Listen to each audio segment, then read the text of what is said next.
Stacii. I know. You're running from something that is keeping up with you. I know. You specifically have ministry. I have been fighting that. Growing up in the South, in my mind, that little girl still thinks the responsibility you have with that word. That little girl in me still saying, I have to be and do and act like this. I knew I was toxic. How did you know that? Because my mother had 5 husbands and my grandmother had 3. I shot my stepfather when I was 13 for beating my mother. And I was never, ever going to put myself in that situation again. Was he actually committing the abuse when you got him? Absolutely. And I warned him. And he still swung my mother into the sliding glass. I said, Mike, I know where Mama's 45 is. It's in the nightstand. But she would always tell me where the was just in case I had to make it do what it do, okay? And it did that day. Period. And my mother was in the kitchen and she was crying. And I'm like, what the I'm on the couch and the police officer were around me. And they asked him, was he gonna press charges against me? The fact that my life was in that devil's hands was a problem for me. Where they do that at, they would say these days, no little girl, no grown woman will have to endure those types of things in the name of love. Yeah. That's my legacy. Kevin Samuels.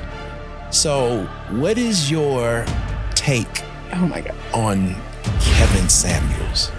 Okay. So then I have a question for you. All right. What do you think about Dr. Cheyenne Bryant?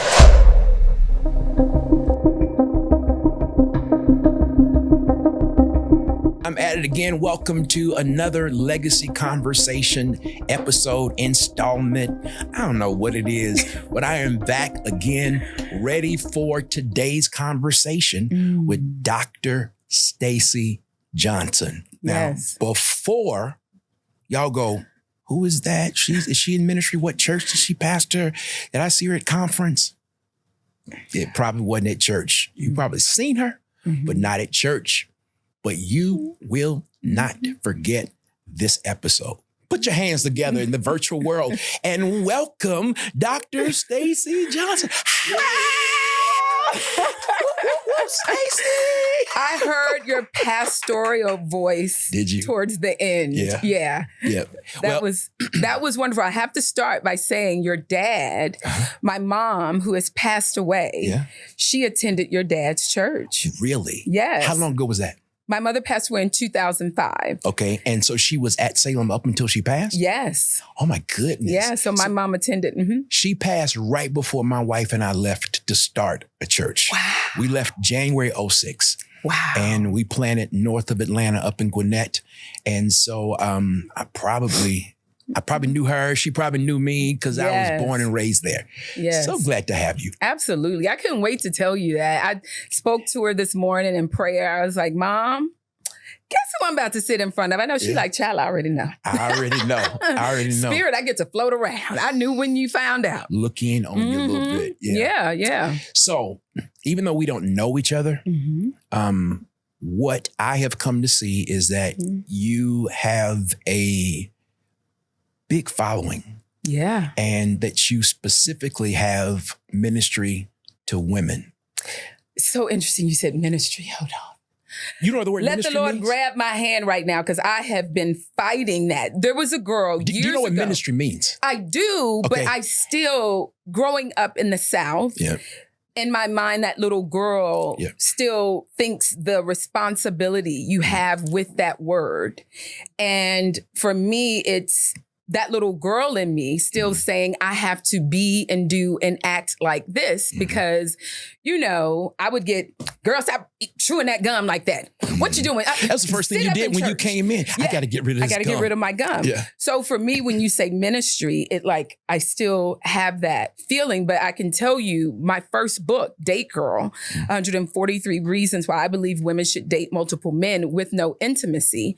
What the lady who I used her quote on the cover, she said, this is the single girl's dating Bible. When she first said it though, I was like, oh Lord, that is she did put the single girls dating. Okay, so we right. I and that was 13 years ago. Stacii. So for you to say that, I know you're running from something that is keeping up with you. I know. And then my book, God Said Yes. So I think I've given into it, but that was a fight too.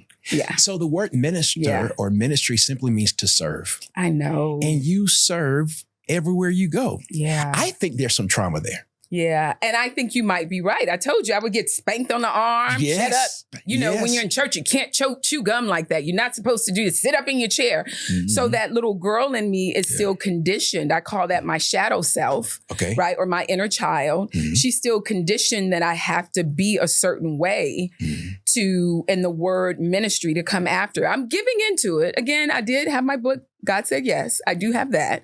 But I did fight God with that. I was like, I was terrified. What is that book about? God Says Yes. Yes. God Said Yes. It is for me that part of myself who forgot that God said yes first before I did. Two, I can be a wife in a healthy, emotionally safe relationship. Mm-hmm. And I had to remind myself of that many years ago. Mm-hmm. And recently I said, I need to write my next book. And God said, oh, you're going to write the one about when you forgot that I'm the one who whispered in your ear the first time? Yeah. And then you took yourself through all that nonsense with all the men that didn't deserve you? Yeah. Yeah, you're going to write a book about the women, for the women to remind them of that. I said, oh, Lord, hold on. I don't even pray in public, child. We're not about to do that. That's what we ain't going to do. We pray within my little box of my community that I serve, but not in public. Are you kidding me? Like, no. And you want me to put scriptures in here? Shucks, I don't even know if what I say, I think it's from the Bible somewhere, but I'm not sure. Well, at least you don't lie on the Bible or lie on God. No. But I can tell you it was inspiring because most of everything I teach, we were able to find biblical scripture to support it, which blew me away because it was not intentional. Well, that's how you know that what you're saying is lining up with truth. Yeah. And I just really believe, I know that before we leave heaven, we are light bearers. So we're made up of spirit, soul, and body. Mm-hmm. So 1 Thessalonians chapter 4, I forget where it's 4:17. Mm-hmm. It says, be sanctified, which simply means to be set aside in your spirit, your soul, and your body. Now, most of us look at it as body, soul, spirit, but God gives us 9 months to get ahead in our spirit while we're still in utero, not being distracted or taken away from the world or any of those kind of other things that can happen. But here's the thing. Our spirit comes from God. Yes. God takes a piece of himself from himself without compromising himself, puts a body around us that has a soul which sits in a place of judgment. How do I look? Does this look nice? Is my butt too big? And then he births us to be a blessing to the entire world. So I say all that to say, as a theological background, that God just installed you with the right operating system in your spirit-sized community or place to be a light in your community. Yeah. For Stacii to be all of what she is. For Stacii to have a book called God Says Yes. Because he already knew when he took a piece of himself off of himself and put it on the inside of you. I love that. I usually say we are spirit and a body having a human experience. There we go. Yeah, I say that to the women that I serve. And I believe that. I am one of those people who I believe God. That's why I wrote the book. Like, I believe God. And I believe him not just through my words, but through my actions and what I hold myself accountable to. Like, he is not a liar. He gives exactly what he says he's going to give. Talk, man. Period. Exactly. You may have to wake up every day and look around you and say, okay, what is aligning today? I call that God's momentum. Because then when he gives me those little bits and pieces of his momentum, if my planning is out of order, then I'm going to say that it's hard. But when God, that means I'm not paying attention to God's momentum. That's how I live my life. But even I don't even know what that is in the Bible. You see what I'm saying? So when they call me a minister, I be like, well, where is that in the Bible? I don't know, because I don't know all scriptures like that. I had to even, again, go to the Bible and say, okay, where is this? I say this, where is that? Because I wasn't built like that, like you, Thessalonians. And, I just know be good to people. I know love God. I know believe God. Believe that Jesus was the Son of God. I know to be good to people. I know I teach this methodology, be the love you want to attract. Not just love romantically, but be kind to people if you want kindness. Be caring to people if you want caring. Be dependable if you want dependable. Those are methodologies that I had to discover for myself because of where I came from and my own stuff with my mom and my grandparents and things like that. So how'd you learn to believe God? There's one thing to be taken to church. Yeah. Hand slapped, sit up. Yeah. But when did you start believing God for yourself? When did I start? Mm-hmm. When he took my mom at 56. My mom was 56 and she died of cancer, but she also she had a broken heart. She went through 5 husbands and from 21 to 56. So when she died in my arms, when she got sick, that was the first time we started talking about where you get all these men and how did they become your husband, and why I only see you working 3 jobs and you got 5 husbands. I never understood that, Mama. I never had the courage to say that to her. When she told me her story, I was like, wow, that's very interesting. You thought that you were going to show my brother and I that love works, and that is what gave you most of your heartbreak.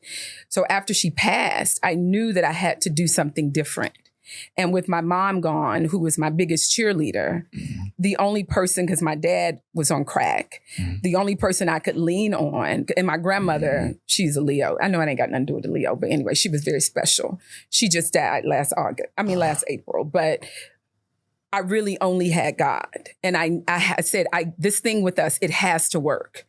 It has to work because really my mother is gone. So that's why I always say my mother was my Jesus, not Jesus, but because she really was the person who, when she passed, I was 35. I started to really get my relationship right with God and to believe him and to walk in that belief. No matter what I see today through my 3-dimensional reality, which is what I see through my eyes, my faith and the whispers that he has given me is my truth. And that's what I stand on, period. They say that there are 3 things that drive us to God: death, debt, and disease. Oh, wow. Anytime those 3 begin to happen, there are no answers.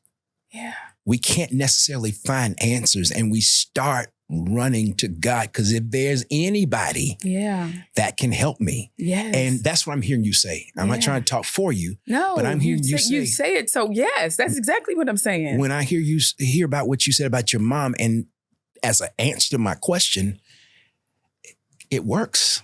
The formula has worked, but it happens to grow us and to move us into being Dr. Stacii Johnson. Yeah. Because it happens out of our relationship with God. Now, you said something earlier that your mom had 5 husbands? 5, and my grandmother had 3. So between my mama and my grandmother, there were 8. Okay, so I just want to leave because that's a part of it. And you? And I am getting married December 7th in Aruba on my cruise, the Elevated Connections Oh cruise. my goodness, wait a minute. I'm blind. Yes, honey. It's blinding. I can't even stress it enough. It's blinding. There we go. What did it take to get you off the market? Oh my gosh. What did it take? Well, first of all, I turned 3 other guys down. I wasn't right though. And I knew that because I came from a mother. Yes. Okay. And I actually looked at them because I knew if they was asking me to marry him, they couldn't have been right. Because I knew I wasn't right? Because my mother had 5 husbands and my grandmother had 3. My mother died at 56. You can't be the child that's right if you done seen all that, right? You see what I'm saying? I knew that I wasn't right. I knew that I was not special. I don't care how educated I was at Spelman. I don't know how successful I was being an actress back in the day in major films. My success did not say the type of woman I was from the inside and able to sustain, not attract, but sustain being someone's wife. No, that was not me. And I was okay with that because of seeing my mother and my grandmother. So I said, okay, you got work to do, girl. You brought them up more than once. Oh, yeah, because they're a part of me. And they both are past now. Yes. Okay. So I was going to ask you, how did you interact with, do you think, or how did their multiple marriages affect you other than or outside what you've already said, not knowing that you weren't ready for men or for marriage? How did they affect me? Did it take hope from you for marriage? Did you ever think you were going to be married? I went down, remember, because I forgot God's yes. So I did go down that road of forgetting that God did say yes to me, right? So I did go there, but how did it affect me outside of that? I was definitely certain that a man would never raise his voice or hit me because I saw that as a child multiple times with my mom, like, you know, and I would say it. I don't care if it is, you say that's how I talk. That's not how you talk to me. And thank you and have a great day. You're not going to raise your voice at me. Because I know I'm managing the motherfuckers that I could call you. Excuse me. I hope this is okay. Listen. Okay. Hey, look, this isn't church. We have a church audience, but this is real talk. Yeah. And because I know. I hear the intensity of what you just said. Yeah. Ma'am, be you. So I know that I'm managing the motherfuckers that I could call you right now because that's the girl I am from Memphis, Tennessee, Orange Mound. That's who I am. Okay. So thank you and have a great day. And I would move on. So from that standpoint, I knew that no man would raise his voice or hit me. I shot my stepfather when I was 13 for beating my mother. And I was never, ever going to put myself in that situation again, no matter what your tone of voice is with everyone else. Have a great day, sir. That's major. Yeah. At 13. Was he actually committing the abuse when you shot him? Absolutely. And I warned him. And he still swung my mother into the sliding glass closet. And I said, Mike, he's passed. I said, Mike, I know what Mama's 45 is. It's in the nightstand because I was a latchkey kid. Remember, she had 3 jobs. So she would always tell me where the gun was just in case I had to make it do what it do. Okay. And it did that day. Period. And God was in my life then too, because I was young and silly. I wanted to kill him. But God said, don't shoot him in the heart, shoot him in the leg. And I shot him in the leg and that stopped him. 13, what was the repercussions, or what were the repercussions of that? Did you juvenile? Yeah, it's interesting that you say that. So when that happened, I was a little girl sitting on the couch and my mother was in the kitchen and she was crying. And I'm like, this is weird. Like, where they do that at, they would say these days. Like, lady, I'm on the couch and the police officer were around me. And they were taking him out on the gurney. And they asked him, was he going to press charges against me?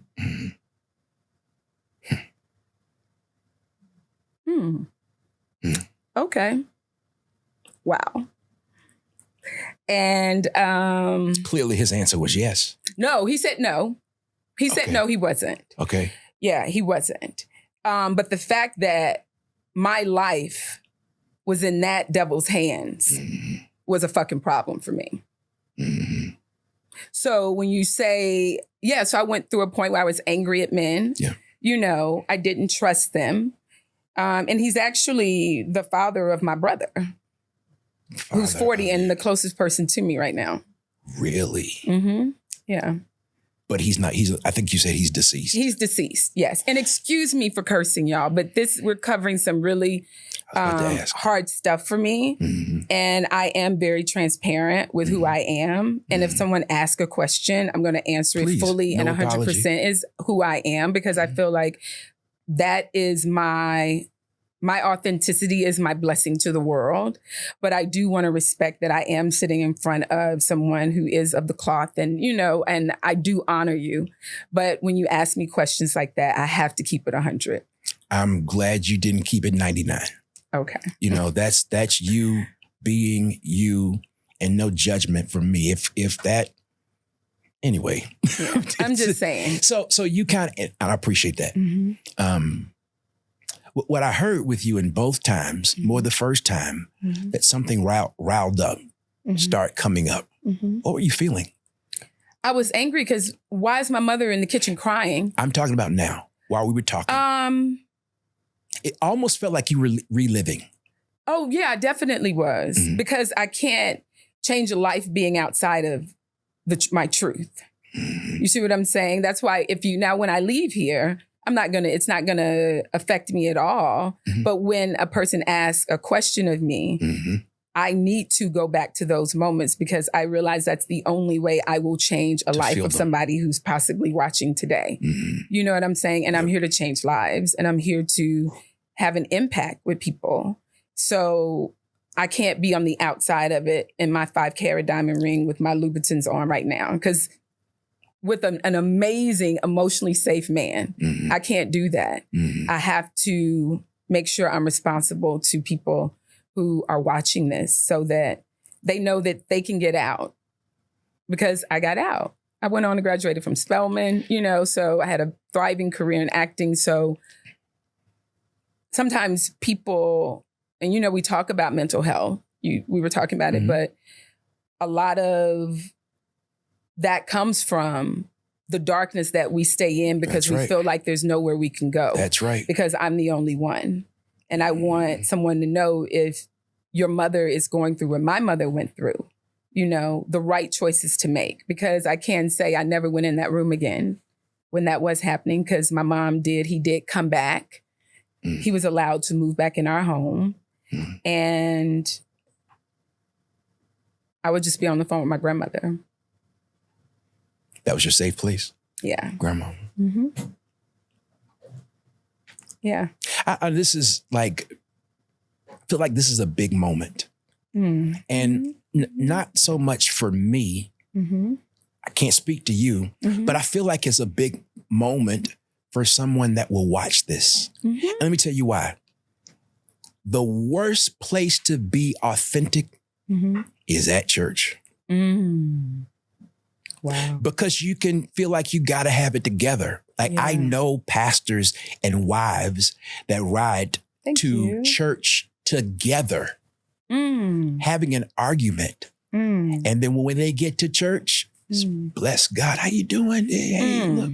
So what I'm saying is just an example of what I see when it comes down to church. The church tries to keep you acting right. Yeah. That's what I remember. That's why that ministry word, I'd be like, whoo, child. To be human is totally different. And I think part of what we left ministry after 20 years, it's not even the point. I felt so free. Yeah. I felt free because I was able to sit across from a woman, have a conversation, and be all right with her expressing herself. Yeah, thank you for that. Yeah, but you're welcome. But it's the sense of freedom to really be me. I mean, my mental health journey, 28 years, I ended up after 3 sabbaticals. The last one was a 28-day treatment program in Seattle, Washington, where the last piece was found out that they were giving me the diagnosis of bipolar 2. I've been misdiagnosed and underdiagnosed. Wow. And as Black men, that is the case. But there was one night on the way there, probably around, we've been married for 28 years, so probably around 15 years. And I'm going back to the emotional side and how I have to relive it. My wife was pregnant with our son, and I hit her in the First stomach. son? Our daughter's 26. Okay. And my namesake, Jasper the Fourth, we call him Quad. He's 22, about to graduate from college. Okay, got it. She was pregnant with Quad. In the middle of the night, we're in Dallas. It was during the holidays. We were seeing her parents. I hit her in her stomach in the middle of the night. She happened to be nesting. I didn't remember it. The medicine I was taking, totally. But I go back to that. If anything had happened to her or that baby, I'm feeling the tears kind of well up now. My God. I understand.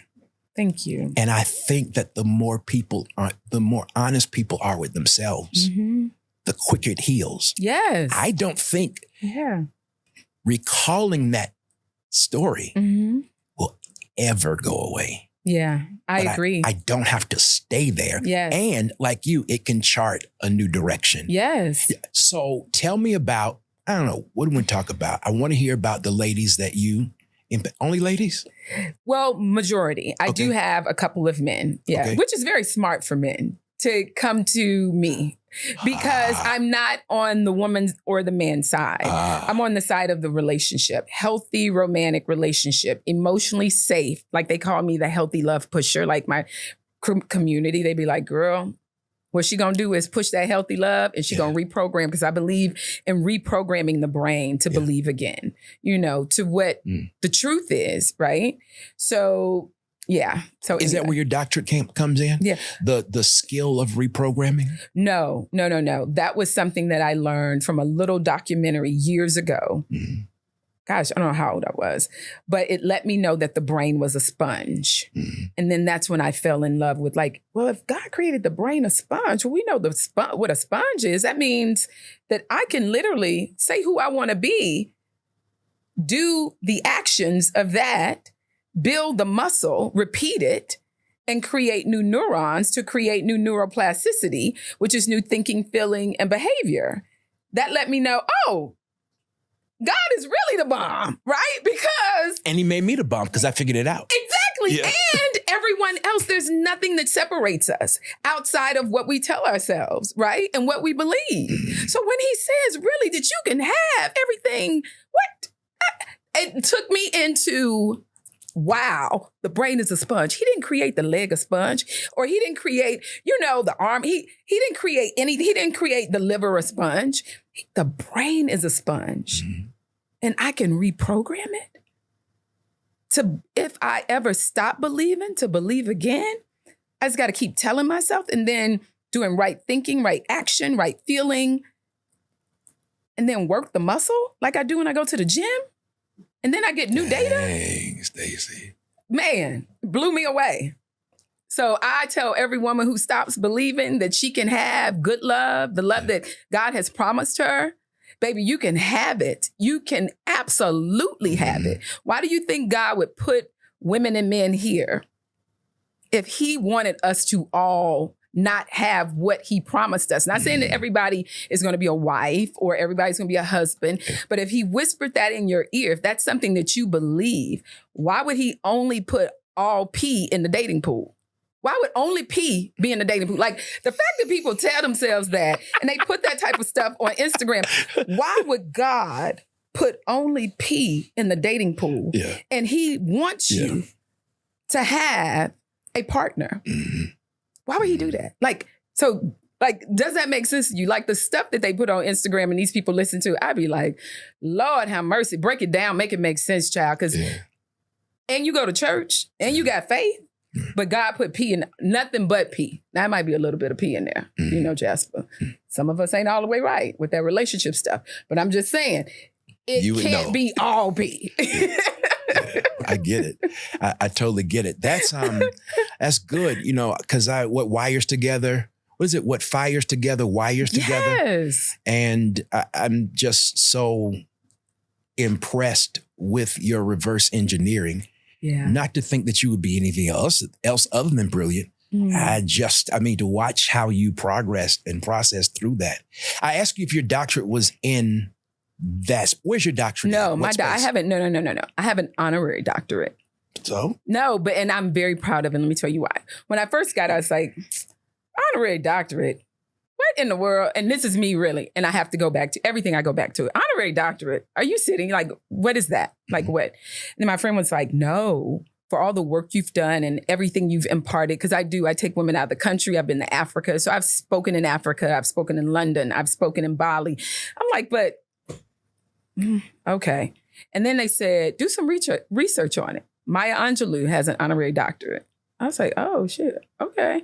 Well, I mean, Maya's pretty hot. I mean, I like Maya Angelou, Dr. Maya Angelou, right? Mm-hmm. And then I researched other people who had honorary doctorates.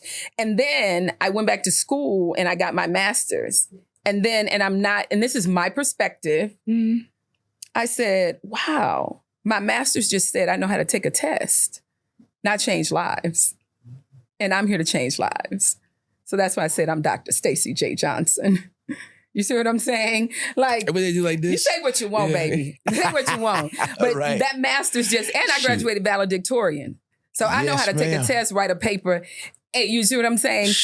What we know is she has the intellect. Mm-hmm. But that intellect does not mean that those people who have that degree, they're changing the lives that I change. So call me Dr. Stacii. Hey, man, when I went through seminary, as many do, got my THM, it did not teach me how to preach. Yeah. It did not teach me how to pastor. But I respect it. I really want I respect that legitimizes people who absolutely go back and they get their doctorate and they go to school, and that is no disrespect, but I can only talk about my truth. For me, I'm okay with it, but I initially wasn't. Life experience. That's why they give you credits. Yeah. Sometimes when you enroll in programs because of your life experiences, because of what you have learned. Yeah, exactly. All right. So you mentioned this actress way back in the day. Oh, gosh. But then there's we don't talk about her. Peaches. There's also this current situation. Maybe you thought I didn't hear the word Oprah, but I certainly did. Is that a progression from acting into your own show? No, I actually, when I was an actress, I thought I was going to win Oscars. I was going to be the next Angela Bassett. Mm-hmm. Yes, I was. I could see that. Yes, I really was. Those cheekbones. The grace, the elegance. Yes. Yeah. But I had fun acting. I did a movie called A Thin Line Between Love and Hate with Martin Lawrence. I was one of the leads in that. Peaches, Regina King's cousin. Okay. Yeah. And then You're Not Gonna Treat My Cousin Like She One of Your Hoes, Darnell. That was me. That was my line. And what I realized is I've been helping women and protecting them since I was in my 20s, but I didn't even think I would be doing this. Even that character, like God gave me that, right? And then I did another film with Bill Bellamy. I did ER, Fresh Prince, Martin, Jamie Foxx, all the shows. Yeah. And my mother got sick with cancer. And then I moved back to Atlanta. I'm the one that I will always move. I moved to Memphis to take care of my grandmother last year because I have that kind of career, right? And so I moved back to Atlanta, but I told my mother I would never act again because she was my strength and she would always motivate me. Acting is very hard. I mean, I got Thin Line Between Love and Hate probably like 3 years after I got to LA, which is usually unheard of. So she always knew, or she thought that she would need to be here to protect me from allowing my mind not to believe in myself. So I made the promise and I never did act until I grew up and realized, girl, what are you doing? And then a friend, Kanique Sky, invited me to be in a play. And I did her play like a couple of years ago. But the acting bug, I'm not that girl anymore, right? What I do know is I want to change lives and I want my story to be someone else's motivation to believe again. Not only believe, but take right actions that lead them to what God has promised for them. So the show with Oprah, oh my gosh, which is so crazy. She's my boss. Oprah Winfrey is my boss. That's crazy because I told my mother at 18 that Oprah was going to be my boss. I'll never forget. Ma'am. I was sitting up looking at TV like this, and she was on the couch. And I said, Mom, she going to be my boss one day. The brain and my mama said, she sure is, girl. Yes, she is. That's my daughter. Then y'all come into agreement with each other. It has to happen. I know. Who knew? And who knew with doing what I'm doing? Like, oh my God, I love what I do. So the name of my show is Put a Ring on It. And it comes on the Oprah Winfrey Network. Our next season is coming out this summer. We shot it. Well, I don't know if I'm supposed to tell all that. But anyway, we've already shot it. And I'm so excited because for me, I bring couples together who are having challenges with deciding if they want to stay the course and get married and put a ring on it, or if they want to go their separate ways. And we put them through a range of various challenges that outside of the show would be more challenging than having me on the inside, because to me, anything that is challenging, it grows you. So instead of the challenge turning them away from each other because I was in the middle of it, it actually brought them closer. Either closer to determine, I think I'm going to be happier outside of this, but I'm not mad at you and I wish you the best, or happier to then go and get engaged. It is, I love my show. Will Packer is the creator of the show. He's the man. Yeah. Oh gosh, Will is amazing. And Lighthearted is the production company, along with, of course, Will Packer Productions. And it's such a blessing because when I first auditioned for it years ago, when it first started, they turned me down. Right? Because they thought I was a little diva, because I do. I would say, they thought I was, but then you're a nice one. Yes, but that's what I was about to say. They didn't know that there were nice divas. And the show was out for a couple of years, and they came back and got me, and they said, "Wow, and I'm a mouthpiece too." You know what I'm saying? And when I say that, they know that I'm not going to be in a box. And I think when they first came, and this is only thinking, when it first came out, they wanted to keep everything in a box. And I think they know I put myself in a box, and I know how far I'm going to go, but I'm going to go far because I'm going to change your life. That's my thing. I was about to say, I mean, that's sometimes it's the rah-rah behind it that gets somebody's attention and slaps people and wakes them up. Yeah. How many seasons? It's the 5th season, but I've only been there 2. So remember, they had another young lady, the 3. Okay. Yeah. One thing, though, I got to tell this funny story. This is so funny. So Please. We're on set my first season, right? This is but it tells you the difference between, and I get out the chair to take the girl some tissue because she was crying. Oh, no. What? She got out the chair. Wait a minute. She got out the chair? The other girl never got out the chair. Wait, what in the world she got? I said, she was crying. I mean, I'm not going to see a woman cry. Yes. Talking about her relationship and not take the lady some tissue when I got a whole box here, right? And of course they adjusted, but it was like, she got out of the chair. Yeah. You done messed the folk up. I messed the folks up because I guess the other person never got out the chair for 3 seasons. It ain't me. I guess when nobody crying though. Hey. I mean, I'm just saying. Tears can be the evidence of change. Yeah. So I enjoy it though. It's a blessing. What is your definition of legacy? Legacy. When I'm gone, the methodologies that I teach women: be the love you want to attract, high vibrations only, radiating feminine energy, captivating, endearing, and delightful, surrender, allow, be. Those are all the methodologies that I have created through my pain that now help the 5 women who I'm going to their weddings this year who have studied with me. Yes, it helps them become better women for themselves and for their partners in life and business and everything else. So when I'm gone, and those women, some of them will have children. And if they don't, they might have nieces. And if they don't, they're in the nail salon getting their nails done. I will be long gone. And they will remember, when life is hard, surrender, allow, be.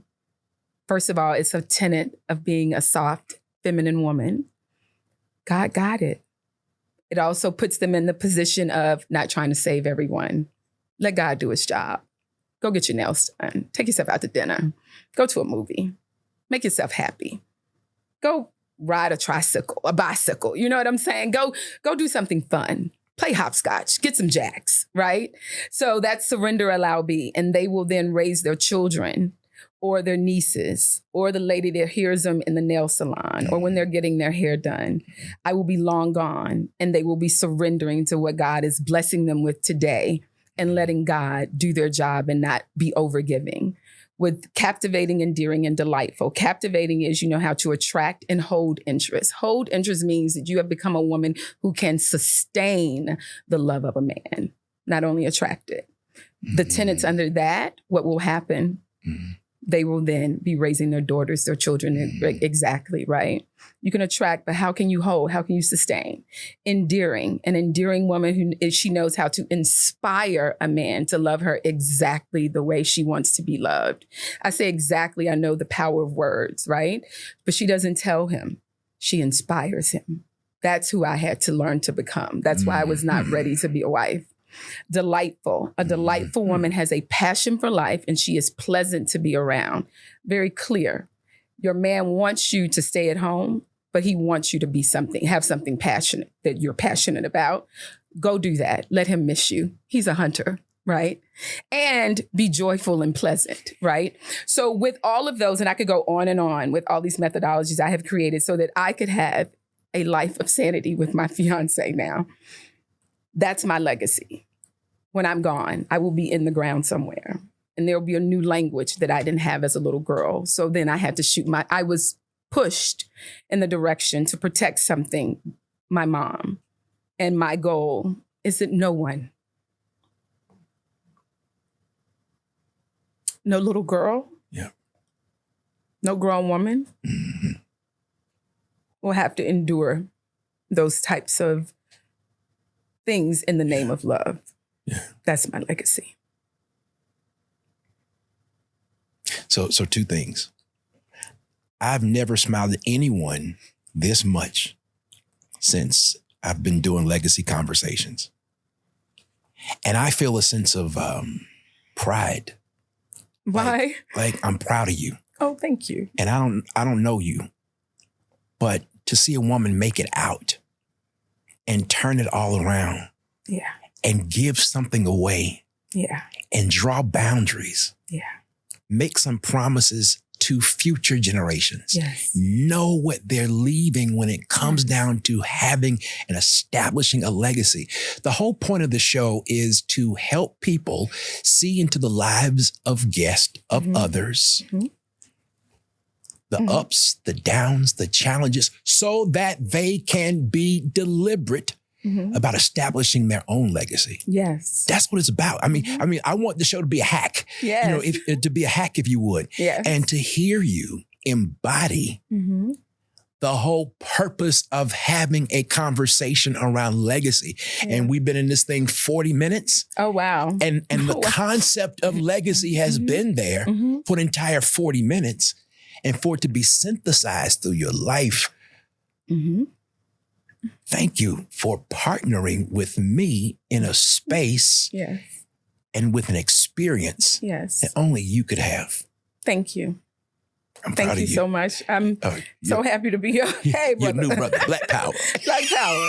But no, it's been a long journey, but every piece of it means something. There's this thing called The Hero's Journey by Joseph Campbell, and everyone can take the journey. It's offered to everyone, the calling, everyone. I believe everybody's the same. God didn't give me anything that he didn't give anyone else.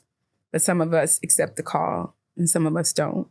Some of us accept it and then we stop, but we get back on because we know that the call is what matters most. And that's just me. Nothing special. There's plenty special. I understand why you say that though. I just want to call you a minister. And that'll dry the tears up. That's where we start. Look, can I have some tequila? See, that just took me out of it, didn't it? I want tequila, some Don Julio. Now what you gonna say?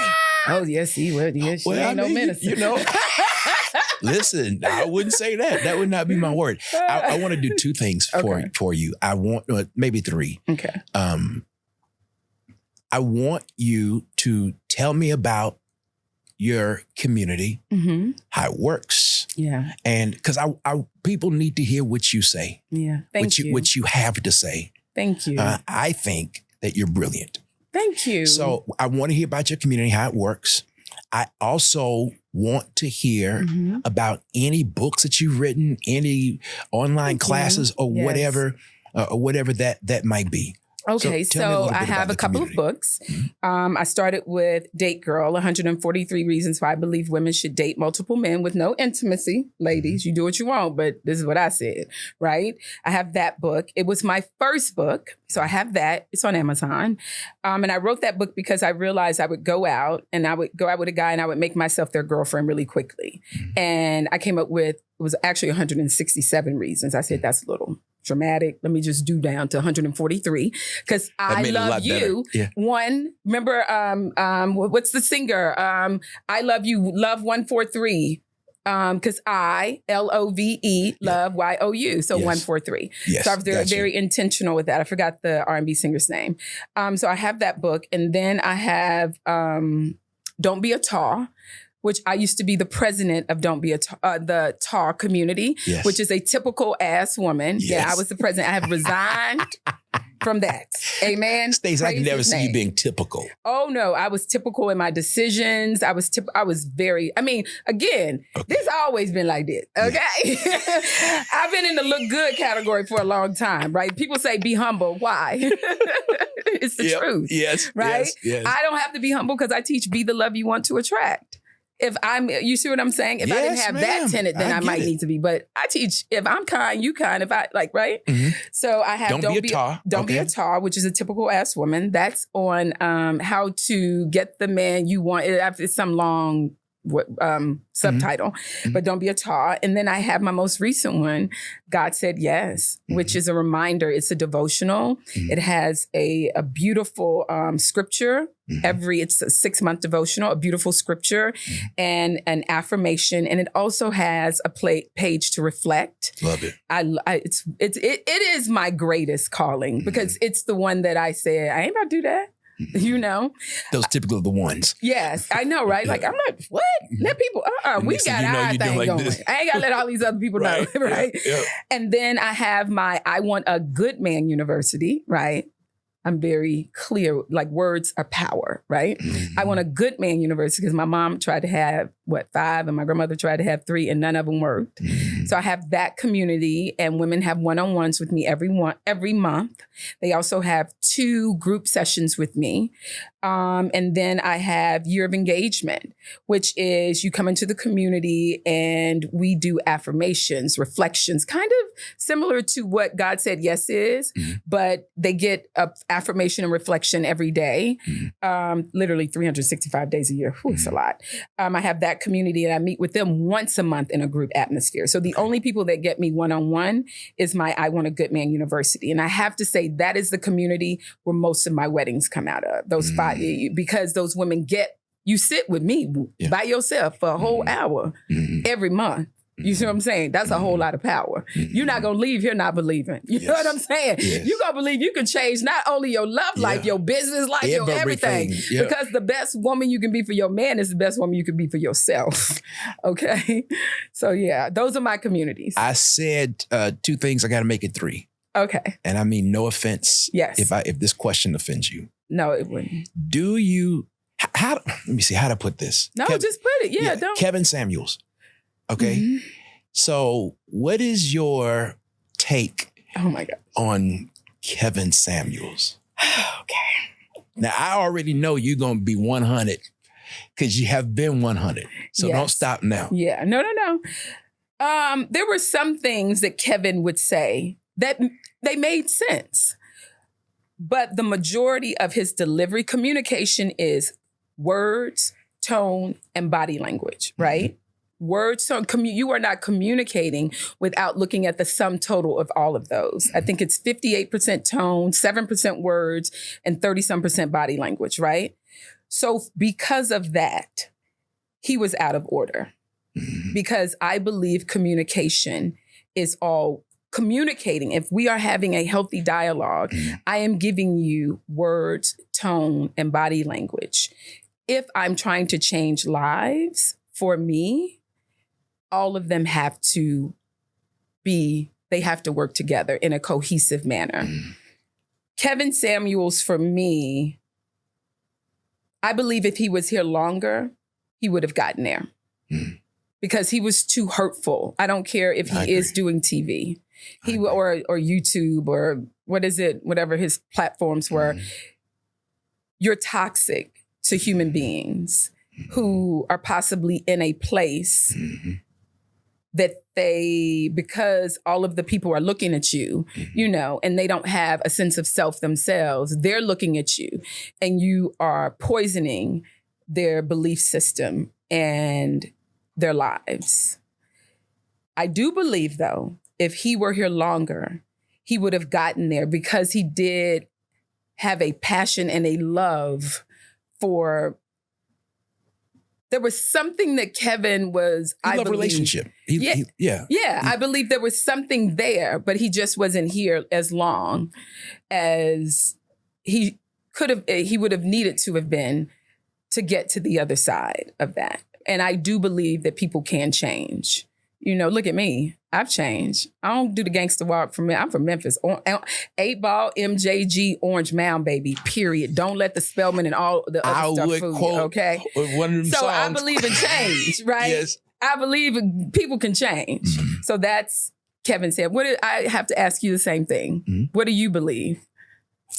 I think he was shock jock. And I think that's what got him paid. Yeah. And I think that also it was his personality. And when he saw it working, he kept going and he let more people see the real Kevin. Yeah.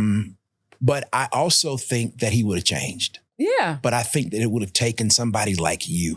You know what's so interesting? People would always go, you need to sit down with Kevin Samuels. I'm like, he don't want this. Yeah.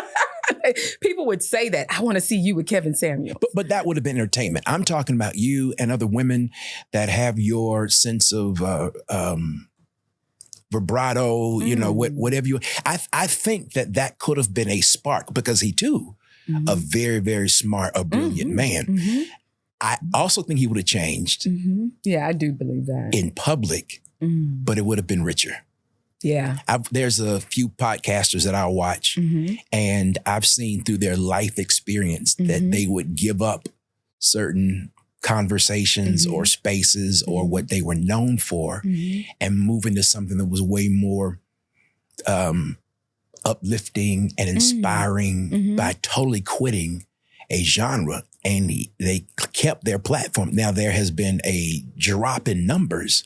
Wow. But it's almost like he's being true to himself. Yeah, but that's beautiful. Eventually, it'll catch up. Exactly. Yeah, it'll because catch you up. become known for something else, for another niche or demographic of people. So then I have a question for you. All right. What do you think about Dr. Cheyenne Bryant and Stacii? I don't know Stacii. Okay. What about Dr. Cheyenne Bryant? What part? Just what do you think about, you know, what she is saying and the work she's doing with women? I ask you because you asked me. Sure, I get it. But this is my show. Yeah. Well, and y'all can edit out whatever y'all want to. So let me just, y'all don't have to answer. I'm just saying. So neither one of them have been, I told you, I don't know. What's the first lady's name? Dr. Cheyenne Bryant. Yep. I'm sorry, the second. And then Stacii. Okay. I've never heard of her. Yeah. But Dr. Cheyenne, I mean, I don't think I'm qualified to speak on her because I don't know all of her stuff. I know very, very little. But the parts that I do know, unverifiable, makes me kind of go, So I don't think that would be fair of me to judge her in that space without not judging, knowing. Just having a conversation, just like with Kevin, right? Okay. Yeah, just having a conversation. I'm not judging. I believe I'm going to shut up until you give what you think, but I just want to know your answer. It'll be next time. Next time, look at you. You go do it. Look at you. And look dig at a little bit. It ain't fair. All right. Okay. It ain't fair. All right. So let me put it like this. Yeah. And you can verify if this is right. If I'm right when I say this, I will talk more. If I'm not right, God bless you and thank you so much for being here. Give Dr. Stacii a hand. So from what I understand, I hate for it because it sounds gossipy, that what she stood for, what she practiced, what she preached wasn't necessarily what she practiced. When it comes to a intimacy space, that there were two different docs. Oh, okay. Now, I don't know that. Yeah. Okay. Well, we're going to edit that part out. Okay. I don't know. So you it's what I said. I'm okay. Yeah. All right. Yeah. You got another question for me? Let's see here. I don't let people ask me questions. I know. No, you nervous. No. Hey, your wife like, hold on, don't, because she seems to be a talker. Don't. She don't want me to answer the question, but I'm telling she's you. so pretty. Thank you very much. I have to agree with you. Yeah, she's gorgeous. I thrive on stuff like this. Yeah. Conversations and banter and learning and growing and this, that, and the other. So. Yeah. No, I'm going, it's your show. You good. All right. That was the only question. The only reason I asked you, because you asked me. You asked me about one of the hardest people, one of the strongest opinions in love. And I know Dr. Cheyenne Bryant, for me, she is she got 3 million followers. She everywhere, right? For me, though, you didn't ask, but it's her and people like her that now make me say yes to opportunities like this. Because I was going to say why. Because for me, my voice is needed. There needs to be some balance. And there needs to be, God told me that I had to. And I'm very obedient. The time was now. Yeah. So not anything against Dr. Cheyenne Bryant. Not one thing. Like I lift her up because everyone has their audience. But there's an audience of women who need me. And I'm ready to show up for them in a way that I haven't. Because for me, I wasn't sure that the time was right. And for me, the time has to be right. I only move when the time is right. Wow, Stacii, out of all of that, what would give you the courage to love? Gosh, my responsibility. My mother died in my arms. Okay. She told me more than anything, she wanted to show my brother and I that love worked. So for me, I had no choice but to save my life because I know I like men and I want to be happy. And this is something that she could not accomplish. Neither could my grandmother. My mother married for money. My grandmother married for money all the time. She had diamond rings on every finger, black diamond mink coats, new Cadillacs every 2 years. I'm from Memphis. Okay. Right. My mother married for love. So you have two women, the matriarchs in my family, and I'm between that. And I like men. I want to get married. Remember, God did whisper in my ear, you're going to be a wife one day. So my courage came from, look at what I had. My courage came from me wanting to save my own life, right? I couldn't back away from this thing. If I did, I was programmed to be my mother and my grandmother. So I could love you a lot and I could cuss your ass out too if you didn't buy me what I wanted. Yeah. Right? Yeah. I didn't have a choice. So and I have to say this. I knew I was toxic. How did you know that? Because a lot of women don't realize, men either, that they're toxic. They blame it always on somebody else. How did I know that? I think I saw my mother and my grandmother in me. And I wasn't really honest with that part of myself until my mother died. And I took that time and I looked at myself and I was like, you're going to be them. It's kind of like, how they say those generational curses? And some of them are financial. If you live here, your mama live here, then you probably gonna end up on welfare. You gonna do, all of those stereotypes. Well, there's a stereotype too, honestly, is if I didn't have a father at home, or if, my mother was divorced this number of times, then, and I refuse to be that statistic. And I knew I was toxic, but how did I really know? How did I really know? That's such a good question. Outside of that, because it is deeper than that. So I just be therapizing myself sometimes. Like, how did I really know? As painful as it was, I had to look at myself. That's what I'm not therapizing you. But my answer to what I thought you were going to say is when it stopped working. Mm-hmm. Now, I ain't telling you that was what it was. Yeah, it never worked though. None of my choices with men ever worked. But I'm saying after it stopped working is when you looked in the mirror and began to go through your... Yeah.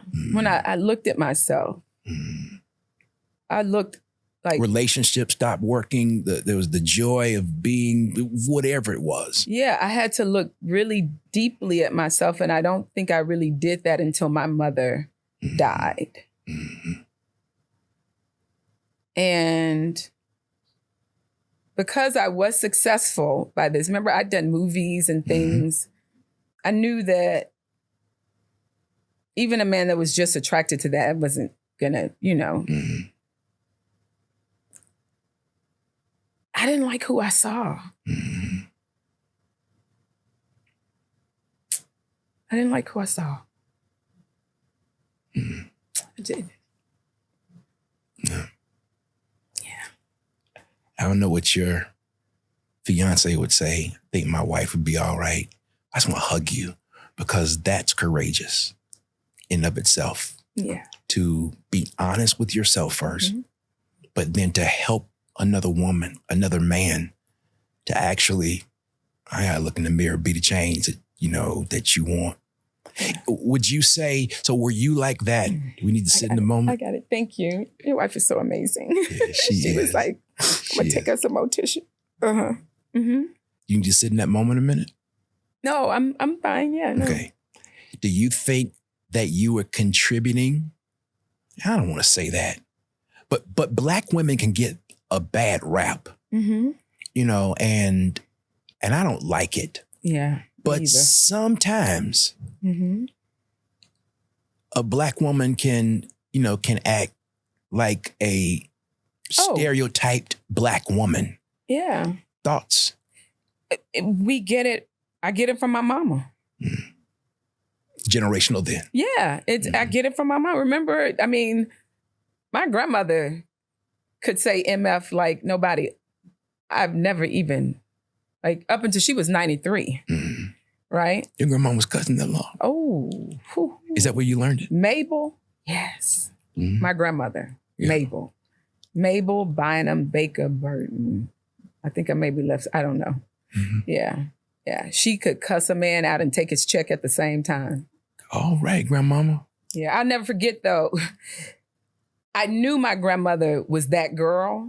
You know what I'm saying? But I didn't know until, I'll never forget, I took my fiance to, after she passed, Anna Barbara Mitchell. Willie Mitchell was I grew up around the Mitchells. He was Al Green's producer, right? Okay. And my grandmother's best friend was Ann Mitchell. And we would always go over to their house when I was a little kid and, And I remember I took my fiance to this party that Lo had. Lo is one of his daughters. Okay. And the grandson, his name is, he's going to kill me. I forgot it. He's a big radio record producer or whatever in Memphis or whatever. He said, he came over to the table and he said, yeah, man, you meet her grandmama? And I said, what is he about to say? And Jason, of course, said, that's my fiance. Yeah, I met a girl, I met her grandmother a couple of times. Stacey's been living here. He said, yeah, well, we used to call her grandmother. You ever see the movie Harlem Nights? Quick, shot me in my... Her grandmama was Della Reese. I said, my grandmother? I was like, my grandmother? I didn't find out till my grandmother died that my grandmother had shot and killed a man. Ooh. We're not about to go there, but I'm just saying, I did not find out for domestic abuse. And she got away with it too. So you know what your name is? I'm not, no. The curse breaker. The curse breaker. Oh, okay, thank you. Yes. Yeah. You've broken it. Yeah, and I'd never known that. I'm like, what? My grandmother, because I asked his mama, I said, why he called grandmother Della Reese? She said, girl, you don't know, your grandmama killed a man. So then I went and asked my cousin Claude. And they were like, yep. And they said, okay, sit down, let's talk. Yeah. And I was like, what in the world? How did I not know this? Did Jason go like this? Well, he also knows I shot my stepfather. So that's what I'm saying. Yeah. Oh, he knows. Oh, but he's such a kind spirit. Yeah. He would not raise his voice or hand or nothing. You're not that. You're not that girl. No. I'm not that girl. But I can tell you that's a story that I was like, what? I don't know how I got on that. Della Reese. He said, her grandmother, that was like my grandmother? Because she was always so poised and, but she could still cuss you out and take your check at the same time. She did tell you, did she let you know that? Yes. That part right but there. I did not know she shot and killed a man. What? Did she do time? No, she got, no. It was self-defense. Yeah. Yeah. Wow. Oh, but you asked me the question about Black women, and I said it's because we get it from our mamas and our grandmothers. So if our grandmothers and our maternal, the people who we look up to the most, right? As we're growing up, I remember my mother saying, "Oh, we can say that around Stacii. She don't know. She not." I'm like, girl, I took all that in. If y'all knew now how much stuff I took in from them conversations. So we as Black women, we are taking in all of that data. Remember, the brain is a sponge, right? So unknowingly, subconsciously, we become that. But it didn't just start with them. Ancestral. I mean, our Africa, you know what I'm saying? But I can tell you that our strength, if we use it properly, it can save the world. A Black woman can save the world. And we each do a little bit in our own community. So it's not like we have to be this big person in our, you know what I'm saying? But when we go places and we show up for people and we're kind and we're planting a seed there. So our strength and our push through is definitely the world's reward. Because I love my strength. I love it. But I also know I love my softness too. And when you can be a woman that's both and you practice both. Balance, yeah. You don't wait until a man shows up and I'm going to be soft then. No, you're performing. You make soft your intention daily. Then we can break another curse. It's as simple as that. I'd have to agree with you. Yeah. When I look at Black women, I can see a strength that's there. This whole epigenetic piece, and it's passing down from one generation to the other, which is also biblical in and of itself. But today's Black woman particularly seems like she can walk in her masculine energy more than what is healthy. Yeah. And I think sometimes when you stay away from what is really right, wrong feels right. Yeah. So it's my thought or question. Why do you think Black women don't embrace or use their feminine side? And we were talking about balancing. Why? Yeah. What are your thoughts? Because we don't know what it is.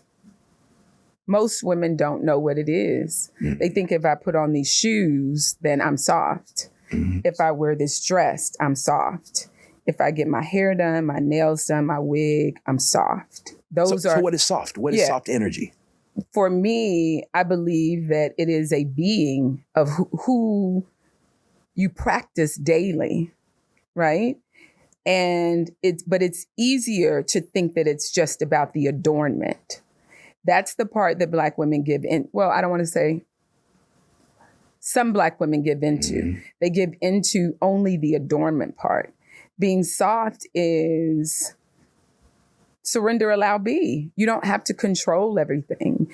You can have a plan and then make another one.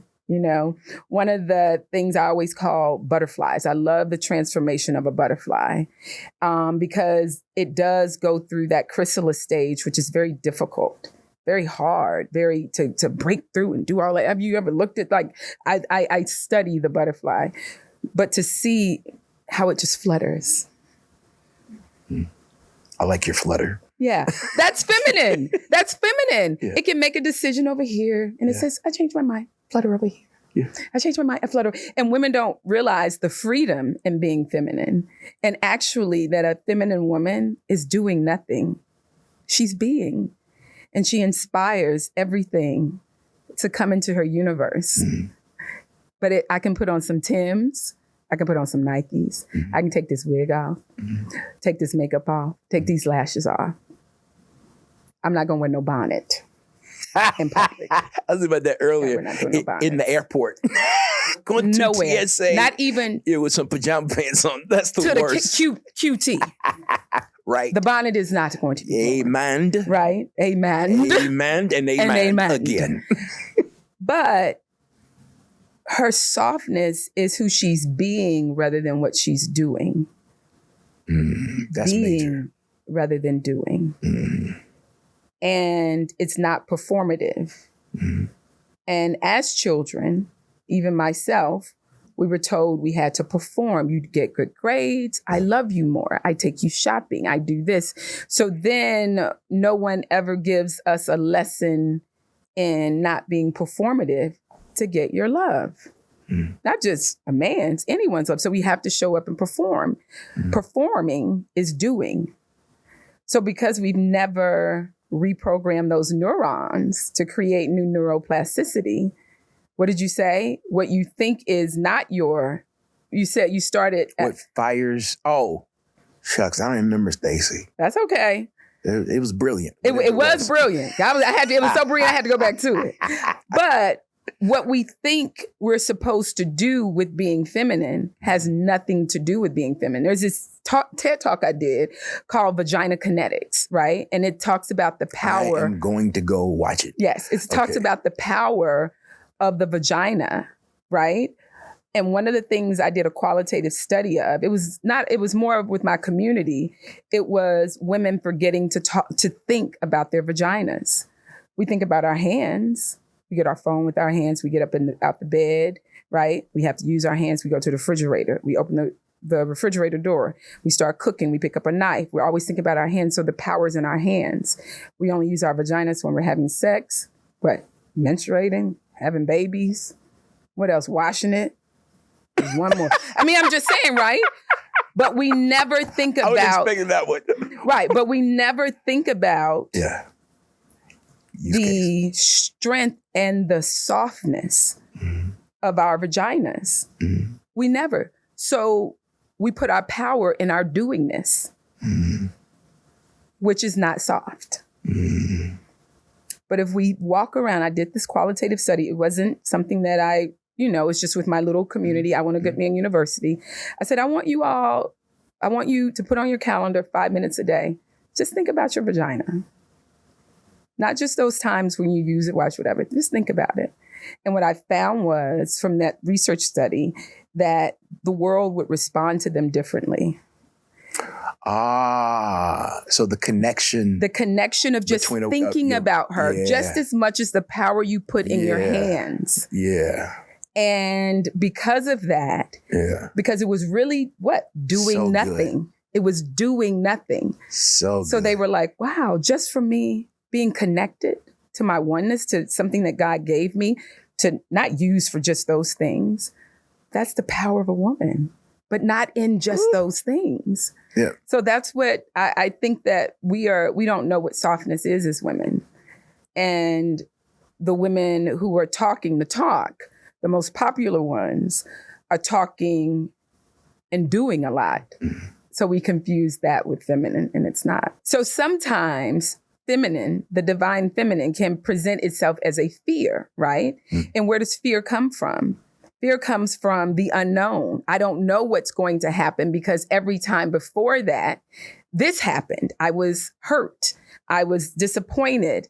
I was abused mentally and physically when I tried to be soft, Dr. Stacii, where I took my shoes off and I tried to be soft.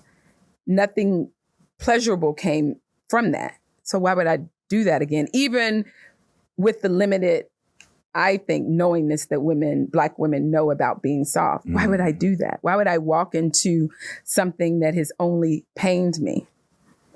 I would say pain is a part of life. Why would you not? The only way you're going to get to the other side is to walk in the door, hold on, and become emotionally safe with yourself by now making different choices of men, individuals, friends, people, whatever. So that then if you have right thinking people who are aligned with where you want to go, which is be a divine feminine woman, and you then start associating and being in the community and energy of other women, then what happens? Your believability, the fear goes away because you see representation of different things happening with women who are being soft.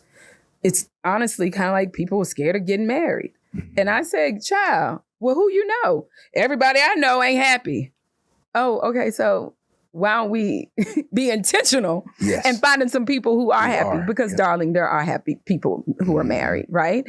So if you continue to play that narrative in your head, softness is going to get me hurt. If I, last time I was soft, he cheated on me. Last time I was soft, you know what I'm saying? Whatever, even my limited knowingness about soft, if she thinks it's cooking, which is whatever. I'm just saying the simplicity of what people think.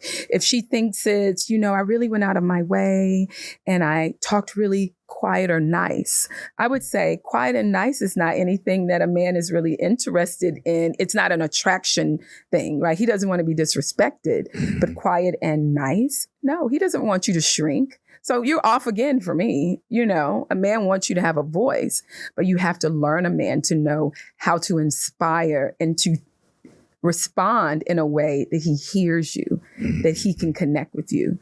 But I think it's fearful for Black women because, first of all, when you don't know, and the stuff that you do know, what you do, you get hurt from. Hell, I would be fearful too, right? It makes sense. Why would I want to walk in a door knowing what's going to happen? From my limited mindset? But if I change my environment, if I change who my teacher is, you see what I'm saying? Then the possibilities are endless. I had to look at myself. You have to remember that. And a lot of times Black women, not all, but some, the fear is when we look at ourselves, what will we really see? Yeah. And if we see it, is that going to slow me down? Because I am a single mother. I do have to pay these bills. I got to wake up and take this boy to football practice. I got to wake up and take the girl to cheerleading. Is me looking at myself going to slow me down? And it's easier not going deeper into what feminine energy is. It's easier to just stay fearful. Because it didn't work for me last time, child. So I'm not about to do that. Or I'll be soft when he show up. That's performative. Yeah, you practiced. Yeah. And then you're gonna wonder where you go. Because girl, then I always say you can't practice on Boaz. Boaz is a no practice man. I likes it. You don't practice on Boaz. No, ma'am. So you gonna wait till he shows up to practice? No. You can't do that to Boaz. Boaz will stay around and be nice. And then you just be like, he'll be like, you know what? This isn't really working for me. But I appreciate you. I think, he gonna pour it on, but he gonna be gone. Gotta go. So that's it. As they were saying in old school church, mighty rich, mighty rich. Thank you. If I'm correct, I've heard you say that we should put ourselves first. People, women, everyone should be first in their lives. Everyone. A relationship is the only menage a trois that I say is okay is this one. Y'all do what y'all want. But a relationship is made up of you, your partner, and then the relationship you grow, right? The only way that I can show up and help grow this thing, do my part, is I have to put myself first, period. I have clients that say, well, I gave my life to him and, that's why I'm out of shape. I've been doing all this and he just goes whatever. He wanted me to stay. You didn't put yourself first and he didn't do that. You allowed him to do that. And then what broke my heart was when my husband said, I told you I wanted you to stay, but I wasn't going nowhere if you would have gone to the gym. I wasn't going to leave you because, I said, yeah, I didn't like you taking trips, but that didn't mean I was going to divorce you because you took them. The woman was devastated because for her, she was keeping her man. Well, once again, Bible says you can't love your neighbor more than you love yourself. Yeah. So where did that get confused with Black women? To put yourself first, not to put yourself first is to limit the amount of love that you can give. Yes. So putting yourself first should never be an option. Never. But okay, so we drank the Kool-Aid from another, because Black women do not. Yeah. Majority of them, they feel like they have to be, and I am a Black woman. I say they because I do want to separate myself from that. Speak to this right. Yeah. The some Black women, let me say that, they will give to everyone else and leave themselves out. For me, people might not agree with this. Nobody comes before me. Good. Yeah. But God. That's how it should be. Nobody. There is not one thing that I will do. If my fiance if he is sick in the bed today, and I go to him and I say, babe, do you need anything? Do you because I'm going to be caring. Because remember, be the love you want to attract. I'm going to be caring. And if as a man, he says, babe, I'm good. Most Black women will say, I got to stay and do. He ain't really good. I need to stay and help him. You know what I'm okay. And I'm going to go skip around and be joyous. Flutter butterfly. Because that Black man said he good. And I'm going to let him do what he do. And I'm going to let God do what he does in his life. Hallelujah. Period. What's my daughter says it, PERIDT. Period. Yeah. I'm just saying. Most women would stay around the house, and if his energy is down, their energy is down. So what you're saying is that he has to be true to himself first. It shouldn't be a test. It should not be setting up for failure. So our son plays lacrosse, and he's in they're going to the championship, and I've got a medical situation that's going on the same day that the tournament is happening. I want my wife to go. And this is an opportunity for her to say, no, baby, go. Yeah. I will be okay. That grown Black man, where's she at? That grown Black man, he can take care of himself. He just said, go, girl. Yes. Flutter, flutter, flutter, butterfly. Flutter, flutter. Flutter, flutter. Okay, sis? Yes. Yes, we have to allow them, because what that does, he's a man. That gives him, dominion over his own individual self. There are 3 people in a relationship. His individual self said go. And I mean it. And and we have to allow, I say go. I go in. But if she's going to make sure I'm good. Yeah, but if he says, I'm like, okay, babe. Yeah. I'm not going to even come back with the, are you sure? I'm not. Stacii, I need to hear that one. I'm not going to come back. I'm not going to say, are you sure? No, because he knows what he needs. All right, Stacii. I'm saying now. Okay. All right, Stacii. All right. Are you sure, baby? You deal with Jason on that. You just getting married. Are you sure? I'm going to say, because then next time, let me tell you this. Let me ask you this. All right. Do you believe the best of you become that when your wife is around or when she's not? When she's not. Exactly. So if she didn't say, are you sure, honey? Are you going to think about that and say, you know what? Hold on. She going to flutter because she fluttering. Are you going to say, she next time she right on out the door. I did want to make sure the car is gassed up, but I need to hear, honey, you're going to be all right. Have your I want to have a person on the car running. Okay. Yes. No. We ain't gonna have a person. We want to we're present. If you say no, but you wanted to say, "Are you sure?" Because to me, I'm telling you, yes. Okay, well, girl, you got to always teach women to learn their man. If your man want to hear, go to the car. Sure? You got a snack? Yes. You know, who gonna ride with you? Let her whatever it is. But you want to hear JW3 want to hear. Are you sure, honey? on the way out the door. Are you sure, honey? Yes. Okay. Clack. The door closes. Okay. Just yes. All right. So you I got it. Okay. Because I also teach you don't understand a man, you learn your man. So that's learning your man. Okay.